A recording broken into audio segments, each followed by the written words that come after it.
Greater Hyderabad లో కార్పొరేటర్లను కాపాడుకునేందుకు BRS focus పెట్టింది. కాంగ్రెస్ లో చేరాలంటూ మాజీ ఎమ్మెల్యే మైనంపల్లి ఫోన్ చేస్తున్నారని బీఆర్ఎస్ కార్పొరేటర్లు కేటీఆర్ కు ఫిర్యాదు చేశారు. దీంతో ఆయన కాసేపట్లో బీఆర్ఎస్ కార్పొరేటర్స్ తో సమావేశం కానున్నారు.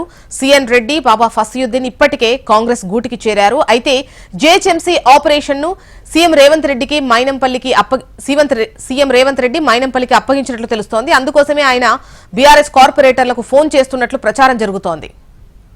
ఇక మరిన్ని వివరాలు స్వామి మనకు అందిస్తారు. స్వామి చెప్పండి, జేహెచ్ఎంసీ బీఆర్ఎస్ కార్పొరేటర్లతో ఇవాళ కేటీఆర్ సమావేశం కాబోతున్నట్లుగా తెలుస్తోంది. దీనికి సంబంధించి మీ దగ్గర డీటెయిల్స్ ఏంటి?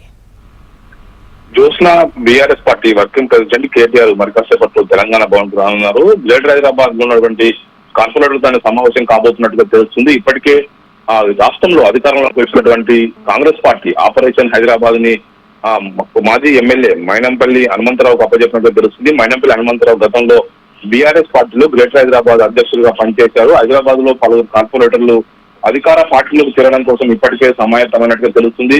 ఒకవైపు జూబ్లీహిల్స్ నియోజకవర్గం పరిధిలో ఎలక్షన్ సమయంలోనే రహమత్ నగర్ కార్పొరేటర్ సీఎన్ రెడ్డి ఇప్పటికే స్థానిక ఎమ్మెల్యే మాగంటి గోపీనాథ్ తోటి వివాద కారణంగా ఆయన పార్టీ మారి కాంగ్రెస్ సీతం పుచ్చుకున్నారు. రీసెంట్ గానే మరో కార్పొరేటర్ బోరబండ కార్పొరేటర్ బాబా ఫసీయుద్దీన్ కూడా దీప్దాస్ మున్షి సమక్షంలో ఆయన కూడా కాంగ్రెస్ పార్టీలో చేరారు. దీంతో పార్టీలో ఉన్నటువంటి పలువురు కార్పొరేటర్లు పార్టీ మారుతారు. వారిని ఆపరేషన్ ఆకర్ష్ లో భాగంగా వారందరూ కూడా బీఆర్ఎస్ నుంచి కాంగ్రెస్ లోకి ఆకర్షించే పని అంతా కూడా CM Revanth Reddy, Congress party PCC రాష్ట్ర అధ్యక్షులు సీఎం రేవంత్ రెడ్డి మైనంపల్లి హనుమంతరావు అప్పచెప్పినట్టుగా కొనసాగుతుంది. దీంతో పార్టీ అలర్ట్ అయి ఉన్న కార్పొరేటర్లను కాపాడుకునే పనిలో పడింది. ఇప్పటికే మేయర్ ఒకవైపు విజయలక్ష్మి, అదేవిధంగా డిప్యూటీ మేయర్ శోభ, ఒకవైపు వీళ్ళందరూ కూడా మొత్తం వీళ్ళందరూ కూడా పార్టీ నేతలంతా కూడా కలుస్తూ ఉన్నారు. ఓన్లీ అభివృద్ధి కోసం కలిసిన వారి విషయం సంబంధించి త్వరలో పార్టీ మార్చాలని ప్రచారం జరగడం పట్ల కూడా వాళ్ళంతా కూడా ఆందోళనగా ఉన్నారు.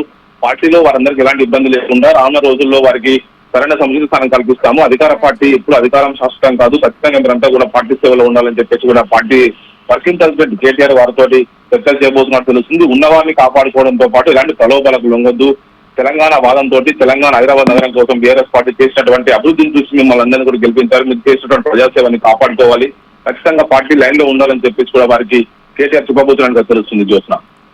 రైట్ స్వామి.